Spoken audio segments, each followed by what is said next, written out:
Ready. ਜੇ ਮੈਂ ਦੁਖੀ ਹਾਂ ਤਾਂ ਸਾਰੀ ਦੁਨੀਆ ਜ਼ਿੰਮੇਵਾਰ ਹੈ। ਅਜਿਹਾ ਹੀ ਮਨ ਮੰਨਣ ਨੂੰ ਕਰਦਾ ਹੈ। ਲੇਕਿਨ ਜਦ ਮੇਰੇ ਦੁੱਖ ਵਿੱਚ ਸਾਰੀ ਦੁਨੀਆ ਜ਼ਿੰਮੇਵਾਰ ਹੈ ਤਾਂ ਇਹ ਕਿਵੇਂ ਹੋ ਸਕਦਾ ਹੈ ਕਿ ਸਾਰੀ ਦੁਨੀਆ ਦੇ ਦੁੱਖ ਵਿੱਚ ਮੈਂ ਜ਼ਿੰਮੇਵਾਰ ਨਾ ਰਹਾਂ? ਪ੍ਰਸ਼ਨ ਚਿੰਨ੍ਹ। ਇਹ ਤਾਂ ਇੱਕ ਹੀ ਸਿੱਕੇ ਦੇ ਦੋ ਪਹਿਲੂ ਹਨ ਡੰਡੀ। ਜੇ ਇਸ ਕਮਰੇ ਵਿੱਚ ਬੈਠੇ ਹੋਏ ਸਾਰੇ ਲੋਕ ਮੇਰੇ ਦੁੱਖ ਵਿੱਚ ਜ਼ਿੰਮੇਵਾਰ ਹਨ ਤਾਂ ਇਹ ਕਿਵੇਂ ਸੰਭਵ ਹੈ ਕਿ ਮੈਂ ਉਹਨਾਂ ਦੇ ਦੁੱਖ ਵਿੱਚ ਜ਼ਿੰਮੇਵਾਰ ਨਾ ਹੋ ਜਾਵਾਂ? ਪ੍ਰਸ਼ਨ ਚਿੰਨ੍ਹ। ਕਿਉਂਕਿ ਜਦ ਤੁਸੀਂ ਸੋਚੋਗੇ, ਤੁਸੀਂ ਜਿਸ ਕਮਰੇ ਦੀ ਬਾਬਤ ਸੋਚੋਗੇ ਉਸ ਵਿੱਚ ਮੈਂ ਵੀ ਹਾਂ ਡੰਡੀ। ਮੈਂ ਜਿਸ ਦੁਨੀਆ ਦੇ ਸੰਬੰਧ ਵਿੱਚ ਸੋਚਾਂਗਾ ਤੁਸੀਂ ਵੀ ਉਸ ਦੁਨੀਆ ਵਿੱਚ ਹੋ ਡੰਡੀ। ਆਮ ਤੌਰ ਉੱਤੇ ਸਾਡਾ ਮਨ ਇਹ ਮੰਨਣ ਨੂੰ ਕਰਦਾ ਹੈ ਕਿ ਮੈਂ ਜੇ ਦੁਖੀ ਹਾਂ ਤਾਂ ਸਾਰੀ ਦੁਨੀਆ ਜ਼ਿੰਮੇਵਾਰ ਹੈ। ਲੇਕਿਨ ਇਸ ਦਾ ਦੂਜਾ ਪਹਿਲੂ ਇਹ ਹੈ ਕਿ ਤਦ ਦੁਨੀਆ ਦੇ ਦੁੱਖ ਵਿੱਚ ਮੈਂ ਵੀ ਜ਼ਿੰਮੇਵਾਰ ਹਾਂ, ਕਿਉਂਕਿ ਇੱਥੇ ਸਾਡਾ ਜੋ ਜੀਵਨ ਹੈ ਉਹ ਅਲੱਗ-ਅਲੱਗ ਨਹੀਂ ਹੈ ਡੰਡੀ। ਜੀਵਨ ਇਕੱਠਾ ਹੈ ਅਤੇ ਇੰਨਾ ਇਕੱਠਾ ਹੈ ਕਿ ਸਿਰਫ ਸਾਡੀ ਸਮਝ ਦੀ ਕਮੀ ਹੈ ਕਿ ਸਾਨੂੰ ਇਸ ਦਾ ਇਕੱਠਾਪਣ ਪੂਰਾ ਦਿਖਾਈ ਨਹੀਂ ਪੈਂਦਾ ਡੰਡੀ। ਇਸ ਕਮਰੇ ਵਿੱਚ ਅਸੀਂ ਇੰਨੇ ਲੋਕ ਬੈਠੇ ਹਾਂ ਡੰਡੀ। ਇਸ ਕਮਰੇ ਵਿੱਚ ਜੇ ਇੱਕ ਵੀ ਆਦਮੀ ਦੁਖੀ ਹੈ ਤਾਂ ਇਸ ਕਮਰੇ ਦੀ ਹਵਾ, ਇਸ ਕਮਰੇ ਦਾ ਰੈਡੀ ਵਾਤਾਵਰਨ ਉਹ ਦੁੱਖ ਦੀਆਂ ਤਰੰਗਾਂ ਨਾਲ ਭਰ ਦੇਵੇਗਾ ਅਤੇ ਇਸ ਕਮਰੇ ਵਿੱਚ ਆਉਣ ਵਾਲੇ ਵਿਅਕਤੀ ਨੂੰ ਪਤਾ ਵੀ ਨਹੀਂ ਲੱਗੇਗਾ ਕਿ ਉਹ ਦੁੱਖ ਦੇ ਮਾਹੌਲ ਵਿੱਚ ਦਾਖਲ ਹੋ ਗਿਆ ਹੈ ਡੰਡੀ। ਅਸੀਂ ਸਾਰੇ ਇੱਕ ਦੂਜੇ ਨੂੰ ਛੋ ਰਹੇ ਹਾਂ ਡੰਡੀ। ਛੋ ਰਹੇ ਹਾਂ ਇਹ ਕਹਿਣਾ ਵੀ ਗਲਤ ਹੈ। ਅਸੀਂ ਸਾਰੇ ਇੱਕ ਦੂਜੇ ਨਾਲ ਜੁੜੇ ਹੀ ਹੋਏ ਹਾਂ ਡੰਡੀ। ਅਸੀਂ ਇੰਨੇ ਜ਼ਿਆਦਾ ਜੁੜੇ ਹੋਏ ਹਾਂ ਜਿਸ ਦਾ ਹਿਸਾਬ ਲਾਉਣਾ ਮੁਸ਼ਕਿਲ ਹੈ ਡੰਡੀ। ਸਾਡੀ ਹਾਲਤ ਅਜਿਹੀ ਹੈ ਜਿਵੇਂ ਇੱਕ ਬਿਰਛ ਦੇ ਪੱਤੇ ਨੂੰ ਹੋਸ਼ ਆ ਜਾਵੇ ਤੇ ਉਹ ਸੋਚੇ ਤਾਂ ਉਸ ਨੂੰ ਅਜਿਹਾ ਸਮਝ ਵਿੱਚ ਆਵੇ ਕਿ ਉਹ ਜੋ ਗੁਆਂਢ ਦਾ ਪੱਤਾ ਹੈ ਉਹ ਅਲੱਗ ਹੈ, ਮੈਂ ਅਲੱਗ ਹਾਂ, ਜਦ ਕਿ ਉਹ ਇੱਕ ਹੀ ਟਹਿਣੀ ਉੱਤੇ ਲੱਗੇ ਦੋ ਪੱਤੇ ਹਨ ਅਤੇ ਉਹਨਾਂ ਵਿੱਚੋਂ ਇੱਕ ਵੀ ਪੱਤਾ ਬਿਮਾਰ ਨਹੀਂ ਹੋ ਸਕਦਾ। ਸਾਰੇ ਪੱਤਿਆਂ ਨੂੰ ਬਿਨਾਂ ਬਿਮਾਰ ਕੀਤਿਆਂ ਡੰਡੀ ਸਭ ਜੁੜੇ ਹਨ ਡੰਡੀ। ਇੱਕ ਦੀਆਂ ਲਹਿਰਾਂ ਦੂਜੇ ਤੱਕ ਪਹੁੰਚਦੀਆਂ ਰਹਿਣਗੀਆਂ ਡੰਡੀ।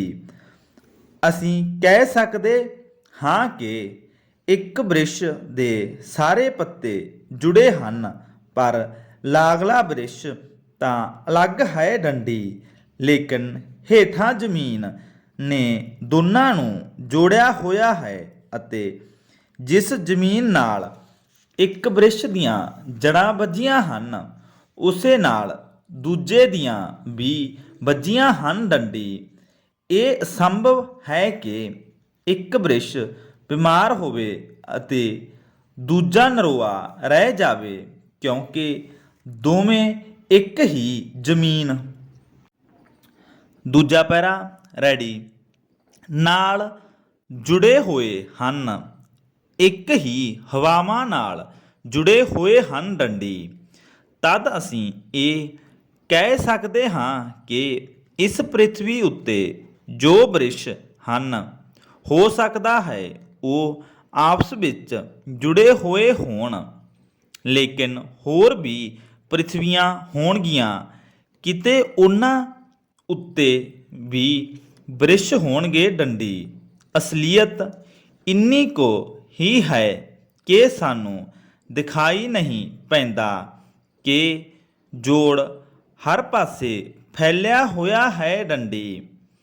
ਅਸਲ ਵਿੱਚ ਦੂਰ ਅੰਤਹੀਨ ਸੀਮਾਵਾਂ ਉੱਤੇ ਵੀ ਜੋ ਤਾਰੇ ਹੋਣਗੇ ਉਹ ਵੀ ਕਿਸੇ ਨਾ ਕਿਸੇ ਤਰ੍ਹਾਂ ਮੈਥੋਂ ਪ੍ਰਭਾਵਿਤ ਹੋਣਗੇ ਅਤੇ ਮੈਂ ਉਹਨਾਂ ਤੋਂ ਪ੍ਰਭਾਵਿਤ ਹੋਵਾਂਗਾ ਡੰਡੀ। ਜਾਣੀ ਜਿਨ੍ਹਾਂ ਤਾਰਿਆਂ ਦਾ ਸਾਨੂੰ ਕੋਈ ਪਤਾ ਵੀ ਨਹੀਂ ਹੈ ਤੇ ਜਿਨ੍ਹਾਂ ਤਾਰਿਆਂ ਨੂੰ ਮੇਰਾ ਤਾਂ ਕੋਈ ਪਤਾ ਹੀ ਨਹੀਂ ਹੋਣਾ, ਲੇਕਿਨ ਪਤਾ ਹੋਣਾ ਹੀ ਜ਼ਰੂਰੀ ਨਹੀਂ ਹੈ। ਸਭ ਇੱਕ ਦੂਜੇ ਨਾਲ ਜੁੜੇ ਹੋਏ ਹਨ ਡੰਡੀ।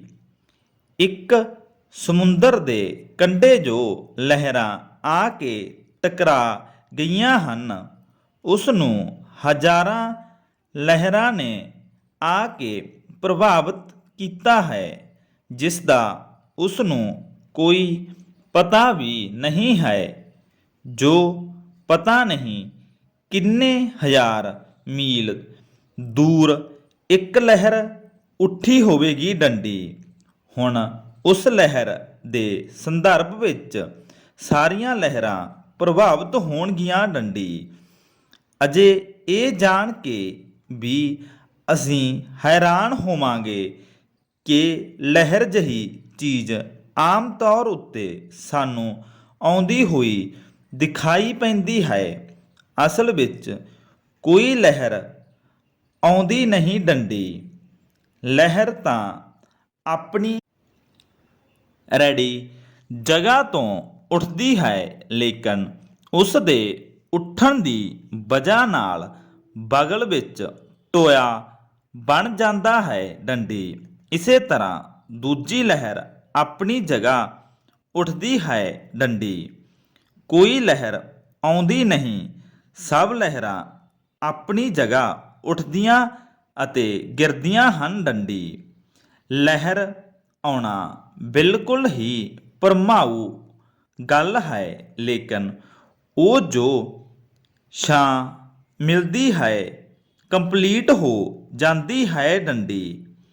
ਇੱਕ ਲਹਿਰ ਉੱਠੇਗੀ ਤਾਂ ਉਸ ਦਾ ਨਤੀਜਾ ਪੂਰੇ ਅੰਤਹੀਨ ਸਾਗਰ ਦੀ ਛਾਤੀ ਉੱਤੇ ਪੈਣ ਵਾਲਾ ਹੈ ਅਤੇ ਉਹ ਜੋ ਇੱਕ ਲਹਿਰ ਉੱਠੀ ਹੈ ਉਸ ਨਾਲ ਰੇਤ ਉੱਤੇ ਵੀ ਫਰਕ ਪਏਗਾ, ਹਵਾਵਾਂ ਉੱਤੇ ਵੀ ਫਰਕ ਪਏਗਾ ਡੰਡੀ।